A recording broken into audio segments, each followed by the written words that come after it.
So as I said, data analytics, robotics, artificial intelligence. Artificial intelligence is another area through which you can find out, again coming back to the same issue, who will make default, who will not make default. Through artificial intelligence you can find out who would be your good customers, who could be tapped as a new customers. Then of course there is we all have heard about virtual reality. There's also called now augmented reality.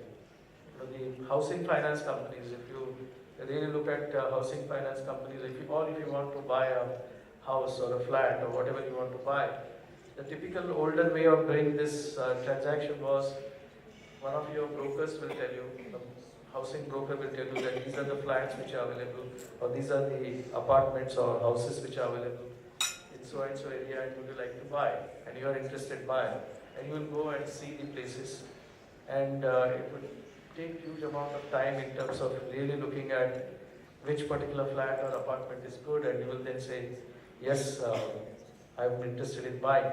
Then you need funding. Some funding will come from your own resources. Some funding you will arrange through a housing finance company like HDFC. And you will arrange for the funding through them.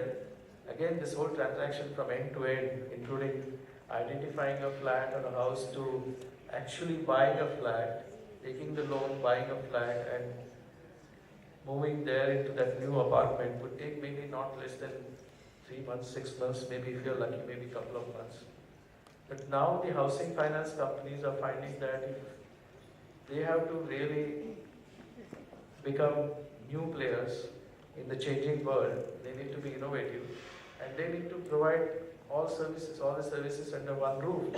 So what do they do? For example, you got a lot of your customers, Indian customers, prospective customers living outside, maybe in the US, like software engineers working in the US or Europe. They want to buy a flat for themselves or their parents or whatever, and they can't come to India. So through augmented reality, using these tools of augmented reality, you can, sitting in, let's say, San Francisco, you can see the options given by a housing finance company in terms of what are the options available to you to buy a flat in whichever part of Delhi, Bombay, Bangalore, wherever you want to buy a flat or a house. And through the augmented reality, you can even take them through a virtual journey through the flat, including how the kitchen looks like, how the living hall looks like. And not only one particular apartment, he is interested in seeing so many apartments, you can literally take them through this virtual journey and through an augmented journey. It's like a three-dimensional kind of thing. And then of course the financing, the pricing, everything, legal, I mentioned. So without actually coming to see the flat, or maybe you can request, you shortlist, sitting in San Francisco, you'll shortlist one flat or two flats and tell your parents or your brother, sister to go and check. But even that you don't need to do. So that's called augmented reality, virtual reality, through which you can do business. So that's all part of innovation. Then of course the blockchain, which is another part of the new innovative ways through which you can do the financial transactions. I can go on talking and about the whole innovation which is going to come and hit us in a positive way on the technology side, through which the way you do business is going to be completely innovative. There's nothing like a late starter disadvantage. A new player who wants to get into financial services can use this technology, can use this innovative way of technology and become a great success through disruptive model of doing the business, as well as by using the disruptive technology. I can go on talking as I mentioned, but want to stop here in case there are any questions. So I didn't know how much time I have. So. It's perfect, sir. So in case there are any questions, I'd be happy to take either now or later. Yeah. Thank you. Many, many thanks to our guest of honor, Mr. Praveen, for his multifaceted views and well-rounded financial advice. So we'd like to thank you very, very much. And with that, on the other end of the spectrum, I'd like to invite a dietitian, Shwetha Bhatia, to speak with us about her journey and about the topic. Welcome, Shwetha.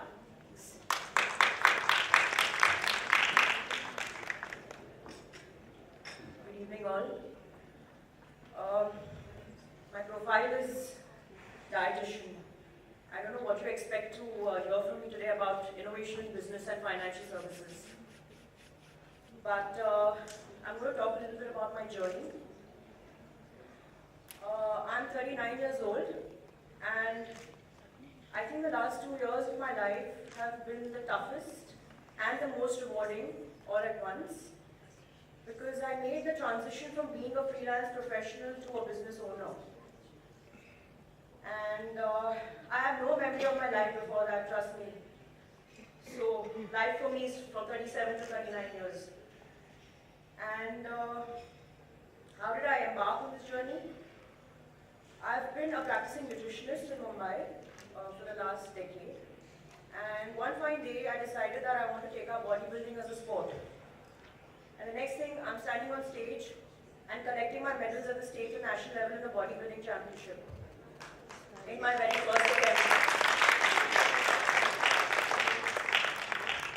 Thanks. But that's not the highlight. The highlight is that I was in the 5th month of my antidepressant therapy.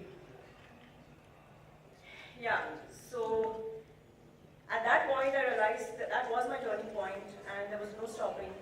And then I decided that from my nutritional practice I need to do more. And that's when the gym came about. And I moved to Goa, which is my family home. And I started my gym venture, which is called Gym and Tonic. And that I did with my sister. She's also a partner and she's here today. And that was my oops moment. Business, oh my God. Seriously, what was I thinking? But yeah, so to enlist a few challenges that I faced as a business owner. One is that I ventured into an unfamiliar market. Totally not my area because I don't even belong to Goa. I was born and brought up in Mumbai. And secondly, it was my first venture with no formal training in business. I don't even belong to a business family. Thirdly, money was not my driving force. It was purely out of passion. So that wasn't working for me. And so there I was in this male-dominated so-called industry, trying to make a mark. And I wanted to quit many times. Trust me, I wanted to throw the towel in so many times. So many frustrations. But I guess what kept me going was, realigning and coming back to identifying the purpose behind starting the business. I think as healthcare professionals, if we start becoming shrewd businessmen, we will lose our purpose right there. So somewhere I had to strike a balance between why I started the gym and also trying to, get the money back to keep running this business. Secondly, I think my strength came from the people around me. I want to make a special mention of my sister here. She's been a part of my struggle as much as my glory. Hogging the glory today all by myself would be totally unfair. So thank you, Sushila. She's in the audience today. I wouldn't have made this without her.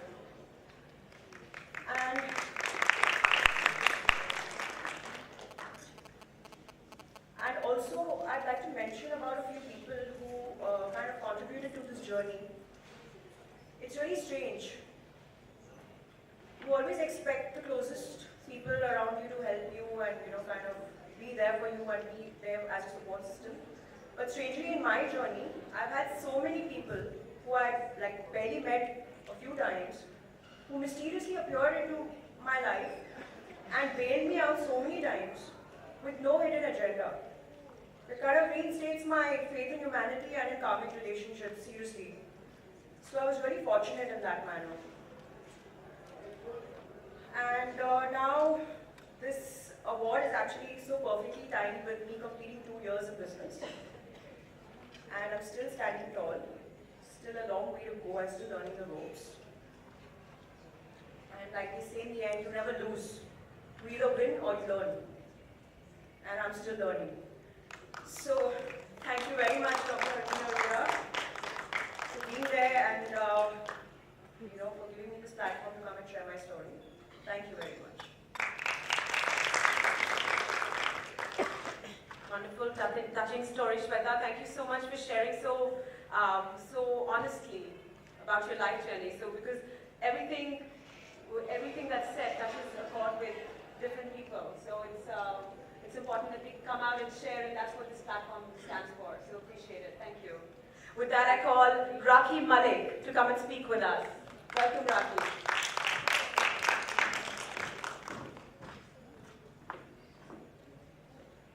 Good evening, everyone. Thank you, Dr. Harbeen. She's just stepped up for having me here. I'm a hardcore professional, so no businesses here, nothing entrepreneurial. We are the 9 to 5:30, 8:30 workers. So I'll be happy to share my journey with you and talk a little bit about what I've gone through the past 2 decades. I've been associated with the corporate sector, specifically with the HR industry for the last almost 20 years. And it's been a wonderful journey throughout. There have been a lot of challenges, there have been a lot of downs, and there have been a lot of highs that I've gone through. After I completed my degree in psychology and my MBA, the expected thing to do was, get into a good, meaty, MNC kind of a job and have a... Should I try it? Is it easier? All right, thank you. The expectation was that I'll, land a nice job with an MNC and have a very easy career. But I decided to join Kozai Government Company, a manufacturing firm, and it was a soda ash manufacturing firm. I don't know how many of you know what soda ash is, but this is one of those components that we use in a lot of detergents and soaps and so on. So from a point where I was working at a plant where women were not allowed to go into, the factory area, to a point where today I've worked with 2 of the largest and the leading strategy consulting firms in the world, which is McKinsey & Company and AT Kearney right now. It's been a true revelation in terms of how the expectations from professionals, how the expectations from women professionals have changed over the years. It's not the easiest journey for a lot of us who started about 20 years back when there were very few women in the professional cadre, to the point where today we're talking so much more about diversity, inclusion. It's a good time to be a woman in the corporate sector right now because there are a lot of practices in place that make sure that you can grow and you can learn, and there are programs that have been put in place to ensure you have your work-life balance and so on. My journey, my success story would not have been complete if I had not got the support, from my family, and my support mechanism really starts from my mother, who was a housewife, and when I lost my father, I was 5 years old, and my brothers were also in junior school, so from being a housewife to being suddenly stepping out and taking care of 3 children, she imbibed in us the values of being compassionate, being honest, of going out and fighting our battles. And the one thing that she always told me was that as a woman, your challenges will be more than the men around you. You will be pushed down much more than the men around you. But what will matter is how quickly you get up and how fast you get up, and that you need to learn how to punch above your weight. If you do not learn how to punch above your weight, there will always be somebody who will try and push you down further. And to not let go of your values as a woman. If you're compassionate, if you're kind, if you're gentle, if you have empathy, it's not something as women, we should be ashamed of or we should hide. We should use those strengths because that is what makes us unique as women, and that's our distinctiveness. My journey again would not have been complete without total support from my 2 elder brothers who somehow tried to make me the 3rd brother, but thankfully they did not succeed. But they were always there to help me grow, to challenge myself. And today my partner in crime, my husband, who's held my hand whenever I've sat down and said, I'm done. Either I can be a working mom, or I can be a professional. I can't do both the things, and there's homework to be done, and there's a bloody maid to be taken care of, and the driver's not arrived. But he's always been there constantly to support me, and now my 12-year-old daughter whose sole purpose in life is to make her mother more tech savvy and to explain what hashtag stands for, and that WhatsApp and Snapchat are not bad, evil things. Just to talk a little bit about the topic that we're talking about, which is financial services and innovation. I just want to digress a little bit because I can't let go of my human resources hat. When all of us here and all of us here are employed, when we go for our first job and we go and we're changing our jobs, we spend a lot of time negotiating the salary that we want, right? There are haggling over days and months about I want an X salary, I want X% of my bonus. But a very small percentage of people actually come back to me once they've joined the organization to understand what is my money doing for me, right? So people are not savvy, especially a lot of women professionals that I've seen are not savvy about what savings they need to do, what are the kind of funds they should be investing in. They do not understand that savings are not just about the PPF and the NSCs that our parents kind of invested in. How many people here actually have fund managers or portfolio managers that work for them? Anybody? A handful of people, right?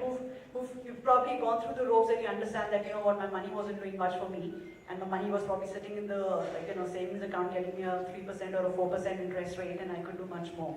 I think that's my only key advice to everybody sitting in the room, especially the younger generation. Please be very, very savvy about your savings in terms of how can you make your money become wealth for you as you grow professionally. I think that's one area where a lot of us do not spend the right amount of time.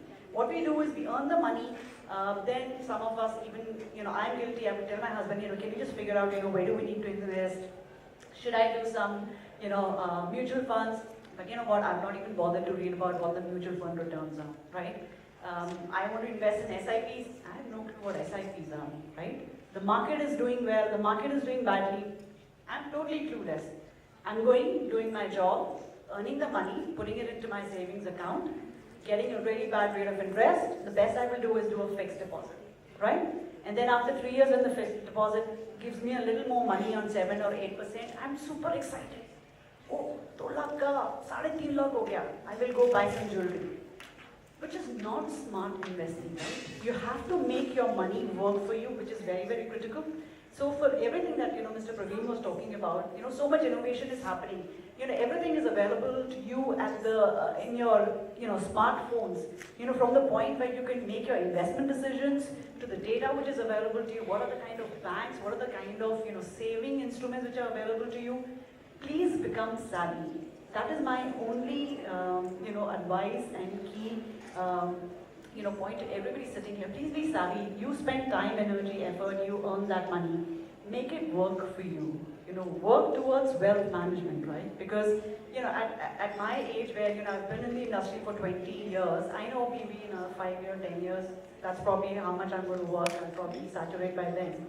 I'm just going to get up one day morning and realize I put in so much more, but the returns don't justify, the amount of energy and time that I put into, everything that I did. So please be a little savvy with, your finances. It's not the responsibility of the man in the house to take care of your finances. I think every woman is equally smart, smarter still, because if you're running your family and your household, I think you're smart enough to know what to do with your own money. Okay. So I think with that, I'd just like to end. Thank you so much, Dr. Naveen, you're here. Thank you so much for having us here. Thank you. Thank you so much for that very enriching human resource perspective. So you rightly said that we have to be in charge. With that, I call on Richa Singh, the CEO and founder of BigStylist.com. And please share with us. Welcome. Thank you so much. Good evening, everybody. Thanks for having me, Dr. Arora. In the next 5 minutes, what I'll be talking about is I'll briefly introduce myself. Then I will continue the topic she picked up because I think it's very, very relevant. And she gave you the headline of manage your savings, it will create wealth. I would like to go a little more in detail because in the last 2 years, I have done it. And I have made considerable amount of money with not so considerable amount of saving.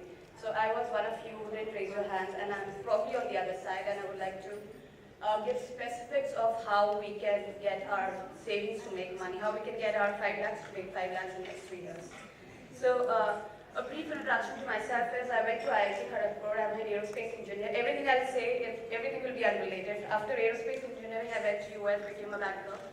After that, I went to Ahmedabad, did MBA. Then I became a trader in Hong Kong for Merrill Lynch. After that, I quit everything and I started a beauty services company in Mumbai for the last 1.5 years. So it was a very, very uncorrelated background. Probably I've just done whatever I thought was interesting. For example, right now my biggest area of interest is blockchain. So that is what I'm spending most of my time, Bitcoin and blockchain on. It has nothing to do with my education, it has nothing to do with my, I don't know, aerospace or MBA, nowhere we touched it. But this is what I'm doing these days, apart from my core job of being the CEO of my startup, which is pretty significant now. We have 400 people working for us in Mumbai. That was my background. I would, since we are talking about finance industry here, or that is what my time here is for, I would continue the topic she brought up. And this is what happened to me, so I'll share my personal experience. I quit my job, which was paying me very well, given my pedigree, which was paying me very well 2 years back, and I quit my job and started a startup, and drawing a much lesser salary. First 1 year, very happy, just the impact of it, 200 people working for me, VC funded everything. But then the money starts hitting you, that you're not making as much money as you were. And that is where I started looking into this investment side of things, and 2 people who I read about and which led me to take this action was Warren Buffett and Rakhee. I started reading about both. Both of them told me, when I read about them, that it's the way to wealth creation is investment. Salary comes in and then you convert it into wealth. And how I've done it in last 1.5 years, I've not created wealth, but I have. I think I'm going to start to that. So one thing is that most of us invest or put our money in savings account. That is where my money was since I started working in 2009 in US. Do not do that. You can pick up a mutual fund and invest in it, and the better mutual funds have been giving me close to 30% return. That's very, very high. That is 8 years of savings account. So move to mutual fund, and then you think like, mutual fund, how do I move to mutual fund? That is what I've been thinking. There's something called Zerodha. Go to zerodha.com. You can create a login online. You can submit your documents right there. Somebody will come and pick up your documents. That's about it. You are started. There's no rocket science to it. Go to zerodha.com, put your documents up there, open your account.